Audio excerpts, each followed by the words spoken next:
రాష్ట్రంలో బాలికలపైన జరుగుతున్న పలు రకాల అఘాయిత్యాలపైన పోక్సో చట్టం ప్రకారం నేరస్తులపైన కఠిన చర్యలు తీసుకోవాలని పోలీసులు ఉన్నతాధికారులను కోరామని రాష్ట్ర బాలల హక్కుల కమిషన్ సభ్యులు గొండు సీతారామని అన్నారు.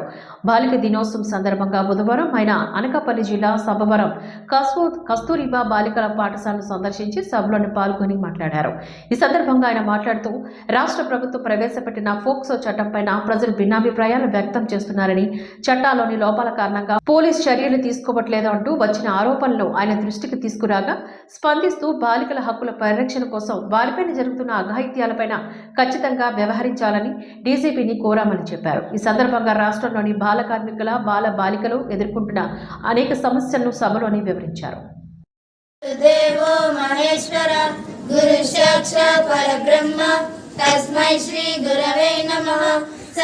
ఈ జెండర్ డిస్క్రిమినేషన్ అంటే అబ్బాయిల్ని అమ్మాయిల్ని వేరువేరుగా చూడటం, సమానమైనటువంటి విద్యావకాశాలు లేకపోవటం, సామాజికంగా ఆర్థికంగా విద్యాపరంగా కూడా బాలికల్ని బాలుర్ని వేరువేరుగా చూడటం మొదటి నుంచి కూడా వస్తుంది. గర్ల్ చైల్డ్ డేగా మనం ఈరోజు జరుపుకుంటున్నాము. అయితే బాలికలకు ఒక సెపరేట్గా ఒక డే అనేది ఎందుకు నిర్ణయించారు? అట్లా district coordinator Visakhapatnam and Anakapalli. అయితే ఈ జాతీయ బాలికా దినోత్సవం గురించి రెండు విషయాలు మీతో మాట్లాడదలుచుకున్నాను ఈరోజు. ఇది అయితే మనకి 2008లో department of women welfare and child development వారు 2008లో మొట్టమొదటిగా ఈ జనవరి 24ని నేషనల్ గర్ల్ చైల్డ్గా అబ్జర్వ్ చేయడం అనేది అప్పుడు స్టార్ట్ అయింది. నుంచి త్వరలోనే ఆయా రూపాల్లోనే ఆయా ఉత్తర్వులతో అయితే మాత్రం తప్పకుండా ఆదేశాలు ఇవ్వడం జరుగుతుంది. అది రూపాంతరం కూడా చెందడానికి పూర్తిగా నేనైతే హామీ ఇవ్వడం కూడా జరుగుతుంది.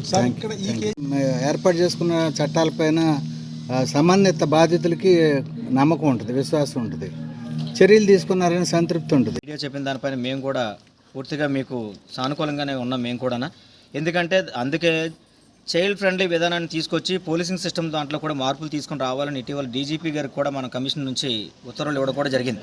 ప్రత్యేకంగా పోలీస్ విభాగాన్ని ఏర్పాటు చేసినట్లయితే దాని గురించే మీరు ఏదైతే ఇప్పుడు కోరుకున్నారో పోలీస్ ఫ్రెండ్లీ సిస్టమ్ ద్వారా పోక్సో కేసులపైన ప్రత్యేకంగా దృష్టి పెట్టి ఒక సంబంధిత ఒక సబ్ ఇన్స్పెక్టర్ కానివ్వండి, సర్కిల్ ఇన్స్పెక్టర్ కానివ్వండి, లేదా పోలీసులు కానివ్వండి సెపరేట్ సెక్షన్ ఏర్పాటు చేసినట్లయితే మంచి ఫలితాలు సాధించాలనే ఉద్దేశంతో మేము కూడా ప్రభుత్వానికి సూచనలు ఇవ్వడం జరిగింది. డీసీపీ గారితో కూడా డీజీపీ గారికి కూడా ఆదేశాలు ఇవ్వడం జరిగింది. కాబట్టి మిగిలిపోయింది. జనరల్గా లా అండ్ ఆర్డర్ చూసే పోలీసులు దాని మీద ప్రత్యేక దృష్టి సారించట్లేదని, కోర్టుల్లో కూడా తీర్పులు వచ్చిన సందర్భాలు లేవని ఆరోపణలు వినిపిస్తున్నాయి. దీని మీద మీ జవాబు? ఫిర్యాదులు వస్తాయో ఆయా సంబంధిత జిల్లాల ఉన్నతాధికారులకు కానివ్వండి, పోలీసు అధికారులకు కానివ్వండి, ఉదాహరణకు జిల్లా కలెక్టర్లు కానివ్వండి, అలాగే ఏదైతే విద్యా సంస్థలు ఉన్నాయో మొత్తం 18 డిపార్ట్మెంట్లతో కలిపి పనిచేయడం జరుగుతుంది commission. But not only education తప్పితే సోషల్ వెల్ఫేర్ కాకుండా 18 డిపార్ట్మెంట్లతో కలిసి పనిచేస్తున్నాం. కాబట్టి ఏ ఫిర్యాదు అందినప్పుడు కూడా వెంటనే ఇమీడియట్గా ఆ ఫిర్యాదును ఆయా సంబంధిత ఉన్నతాధికారులకు పంపించిన తర్వాత ఏ చర్యలు చేపట్టారనే దానిపైన పూర్తిగా న్యాయసమ్మతంగా ఉండి సంతృప్తికరంగా ఉంటే మాత్రం ఆ